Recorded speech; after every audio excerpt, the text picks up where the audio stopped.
कहानी की शुरुआत होती है उस समय में जब धरती पर देवताओं का राज था और वो इंसानों पर बहुत अत्याचार करते थे। जब बुद्धि की देवी अथीना ने दुनिया के सबसे महान योद्धाओं को इकट्ठा किया और सितारों की शक्ति जिसे कॉस्मोस कहा जाता है उसके इस्तेमाल से देवताओं के खिलाफ जंग छेड़ दी। अथीना की शक्ति इतनी ज्यादा थी कि वो धरती को तबाह कर सकती थी, लेकिन अथीना ने इंसानों का साथ दिया। आखिरकार देवता हार गए और धरती को हमेशा के लिए छोड़कर चले गए। इसके बाद सभी योद्धा भी धरती पर अलग अलग जगह पर रहने लगे और इसके 18 साल बाद अथीना ने एक बच्ची के रूप में धरती पर जन्म लिया। तब अलमान नाम के एक योद्धा ने ताउम्र उस लड़की की रक्षा करने का फैसला किया। फिर हम आज की दुनिया को देखते हैं जहां साया नाम का एक लड़का अकेला रहता था, पर उसकी बहन की यादें हर पल उसके साथ थी। साया छोटे इलाकों के बॉक्सिंग मुकाबले लड़के अपना गुजारा करता था। तभी कैसियो नाम का एक आदमी उसे फाइट के लिए बुलाने आया। इस फाइट में कोई रूल नहीं था, बस जो पहले बेहोश हो गया वो हार जाएगा। आज साया का ओपोनेंट जैकी नाम का एक हट्टा कट्टा खिलाड़ी था।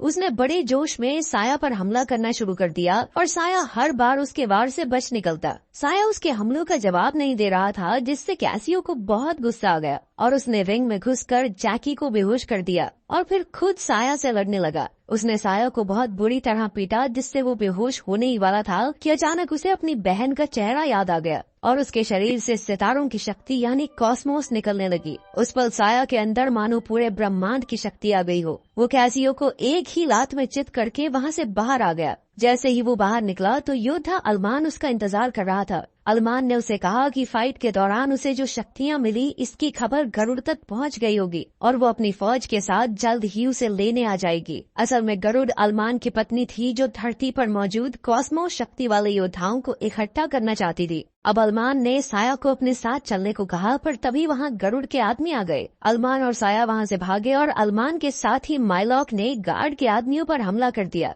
लेकिन उन पर गोलियों का कोई असर नहीं हुआ। खैर, अलमान और उसके साथी वहाँ से भाग निकले और पीछे गरुड़ की फौज उन पर मिसाइल से हमला करने लगी। असल में वो साया के पीछे पड़े थे, पर खुशकिस्मती से वो एक सुरक्षित जगह पर आकर रुक गए। साया को कुछ समझ नहीं आ रहा था और तभी अचानक माइलॉक ने उसे एक इंजेक्शन से बेहोश कर दिया। इससे साया एक बार फिर से बचपन में चला गया, जहाँ वो अपनी बड़ी बहन पेट्रिसिया के साथ था। उसने पेट्रिसिया के लॉकेट को छुआ और उसमें से अद्भुत कॉस्मोस शक्ति निकली, जिसकी भनक गरुड़ को लग गई और उसकी फौज उनके घर में आ घुसी। इससे पहले पेट्रिसिया ने साया को वो लॉकेट देकर अलमारी में छुपा दिया था। फिर बाद में गरुड़ के आदमी उसे पकड़ कर ले गए और तब से साया अपनी बहन को ढूंढ रहा था। खैर, फिर साया की आंख खुली तो वो अलमान के घर में था। उसे कुछ समझ नहीं आ रहा था, इसीलिए उसने अलमान को सब कुछ सच बताने को कहा। अलमान ने कहा कि देवी अथीना का पुनर्जन्म हो चुका है और उसकी रक्षा करने का जिम्मा अब साया पर है, पर साया के कुछ भी पल्ले नहीं पड़ा। तब अलमान ने कहा कि गरुड़ ने बचपन में ही साया की कॉस्मोस शक्ति पहचान ली थी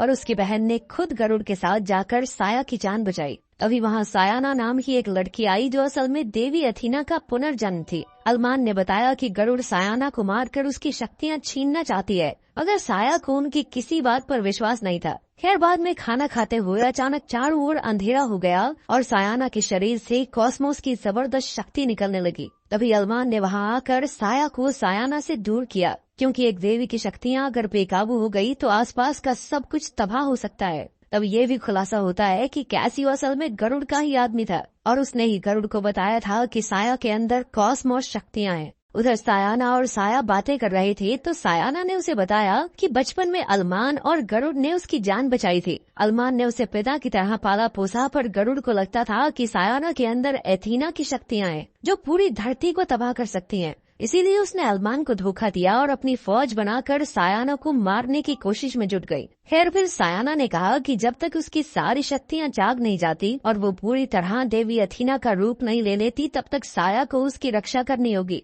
फिर अगले दिन साया को एक आइलैंड पर लाया गया, जहाँ उसकी शक्तियाँ पूरी तरह जागृत करने के लिए ट्रेनिंग होने वाली थी। साया को एक ऊंचा पहाड़ चढ़कर मरीन नाम के एक योद्धा तक पहुँचना था, जो वहाँ पर उसे ट्रेनिंग देने वाला था। अब साया जबरदस्त तूफान में भी जोर लगाकर पहाड़ चढ़ने लगा। मरीन ने कहा कि उसे अपनी शक्तियाँ जागृत करके मरते दम तक देवी अथीना की रक्षा करनी होगी, मगर साया का असली मकसद तो अपनी बहन को ढूंढना था। जब मरीन को इस बात का पता चला तो उसने साया को ट्रेनिंग देने से इनकार कर दिया, पर साया ने जैसे तैसे उससे आखिरी मौका मांगा। मरीन मान गया और उसे एक पत्थर तोड़ने को कहा। साया से ये नहीं हो पाया तो मरीन ने उसे ध्यान लगाकर अपने अंदर मौजूद कॉस्मोस को महसूस करने को कहा, लेकिन अब भी उसकी बहन की यादें उसे ध्यान लगाने नहीं दे रही थी। उधर गरुड़ ने अपनी खास जादुई शक्ति से कैसियो को एक अनोखा आर्मर सूट दिया, जिससे वो बेहद शक्तिशाली हो गया। दूसरी ओर साया की ट्रेनिंग जारी थी, पर मरीन अपनी शक्तियों से उसे हर बार हरा देता। मरीन ने उसे समझाया कि अगर वो गरुड़ के खिलाफ होने वाली जंग में खुद की रक्षा करना चाहता है तो उसे अपनी कॉस्मोस शक्ति को जागृत करना ही होगा।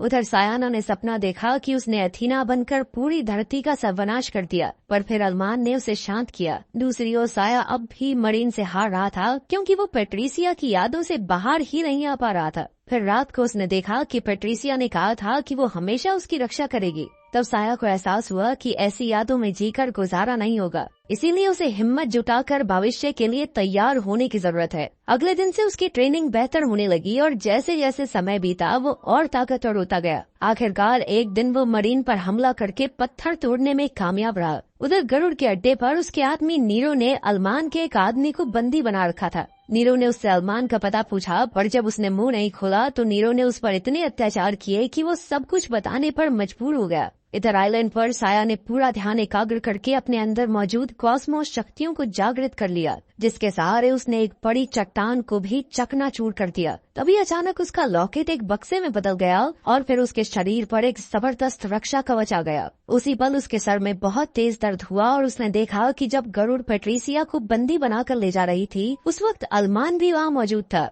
तब उसे एहसास हुआ कि अरमान भी उसकी बहन को अगवा करने में शामिल था और वो अब तक उसे बेवकूफ बना रहा था। तब साया गुस्से में आइलैंड से निकलकर अरमान के घर आ पहुंचा और तुरंत उस पर हमला बोल दिया। उसी वक्त माइलॉक और सायाना ने अरमान को बचाया और सायाना साया को लेकर बाहर आ गई। उसने साया को बताया कि अरमान ने पेट्रिसिया को सिर्फ सायाना की खातिर अगवा किया था। असल में बचपन में सायाना अपनी कॉस्मोस शक्तियों पर काबू नहीं रख पाती थी और उसने गलती से अपनी माँ गरुड़ को जख्मी कर दिया था। तब अरमान ने एक सुनहरी आर्मर के जरिए गरुड़ को ठीक किया। तब से गरुड़ को जिंदा रहने के लिए धरती के सारे योद्धाओं की कॉस्मिक एनर्जी की जरूरत पड़ती थी। उस दिन से गरुड़ ने योद्धाओं की कॉस्मिक शक्तियाँ छीननी शुरू कर दी। इसके बाद जब बचपन में साया के शरीर से वो शक्तियाँ निकली तो पेट्रिसिया समझ गई कि उसके अंदर जरूर कोई अद्भुत ताकत है। गरुड़ को भी शक्ति का एहसास हो गया, इसीलिए वो उनके घर आ गई और तब पेट्रिसिया ने साया की जान बचाने के लिए खुद को गरुड़ के हवाले कर दिया। मगर गरुड़ को बाद में पता चला कि पेट्रिसिया के अंदर तो कोई ताकत थी ही नहीं।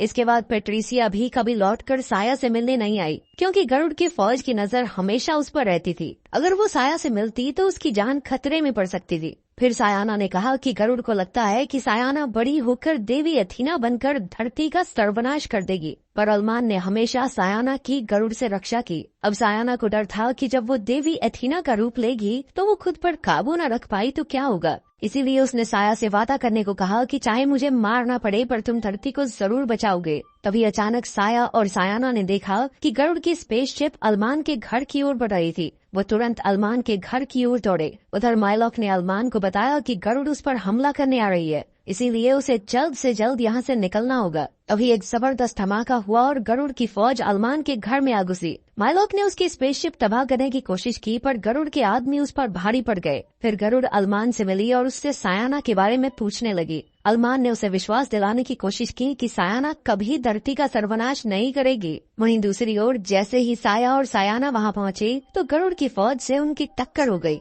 अब साया का सामना कैसियो से होना था, पर वो ऐन वक्त पर अपनी शक्तियों को जागृत नहीं कर पा रहा था। तब कैसियो ने मौका देखकर उसे बहुत बुरी तरह पीटा। उधर जब गरुड़ पर अरमान की बातों का कोई असर नहीं हुआ तो उसने घर में धमाका करके गरुड़ को मारने का फैसला किया, पर गरुड़ ऐन वक्त पर वहाँ से भाग निकली और अरमान की मौत हो गई। फिर गरुड़ के आदमी सायाना को बंदी बनाकर अपने साथ ले गए। वहीं साया भी बुरी तरह जख्मी हो गया था। कुछ समय बाद सायाना की आंख खुली तो वो गरुड़ के कब्जे में थी। अब गरुड़ ने कहा कि उसे धरती की रक्षा करने के लिए अपनी बेटी सायाना की बलि देनी होगी। फिर उसने नीरो को प्रक्रिया शुरू करने को कहा। उधर साया को बहुत पछतावा हो रहा था, क्योंकि वो सायाना की रक्षा नहीं कर सका। तभी अचानक उसे दिखाई दिया कि बचपन में उसने अपनी बहन को वापस लाने की कसम खाई थी। इसके बाद माइलॉक वहां आया और वो दोनों सायाना को बचाने निकल पड़े। जब वो गरुड़ के अड्डे के करीब थे तो रेडार पर उनकी स्पेसशिप पकड़ी गई। इसीलिए अब बचने के लिए साया को स्पेसशिप से कूदना होगा। जैसे ही वो कूदा तो उसने अपने सुरक्षा कवच को जागृत कर लिया,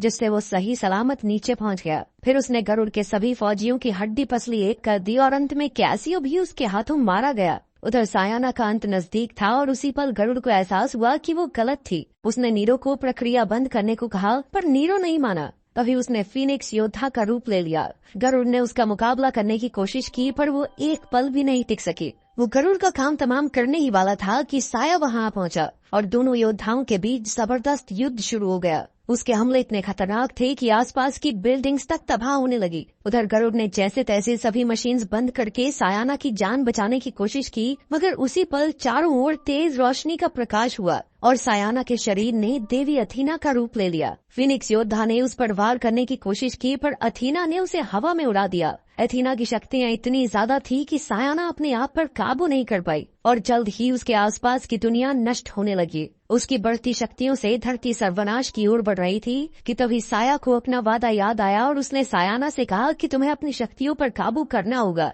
ठीक वैसे ही जैसे तुमने देवताओं के खिलाफ युद्ध में किया था। उस युद्ध में जैसे तुमने इंसानों की रक्षा की थी, ठीक वैसे ही तुम्हें खुद पर काबू करके आज पृथ्वी को बचाना होगा। ये सुनकर सायाना को अपनी असली कहानी याद आई और वो अपनी शक्तियों पर काबू करने में कामयाब रही। आखिरकार तूफान थम गया और साया ने उसे अपनी बाहों में उठा लिया। फिर सायाना अपनी माँ गरुड़ के पास गई, जो अपनी आखिरी सांसें गिन रही थी। गरुड़ ने उससे माफी मांगी और बदले में सायाना ने अपनी कॉस्मिक शक्तियों से उसे ठीक कर दिया। उसने कहा कि अब वो अपनी शक्तियों पर काबू करना सीख गई है। उधर माइलॉक और नीरो भी जिंदा बच गए थे। फिर अंत में सायाना ने साया से कहा कि देवताओं तक भी खबर पहुंच चुकी होगी कि एथीना जाग चुकी है और वो दोबारा इंसानों पर हमला जरूर करेंगे। इसीलिए उन्हें धरती के सभी योद्धाओं को इकट्ठा करना होगा ताकि वो देवताओं का सामना कर सके। अगर वीडियो पसंद आई तो लाइक कर देना, चैनल को सब्सक्राइब कर देना। मिलते हैं अगली वीडियो में।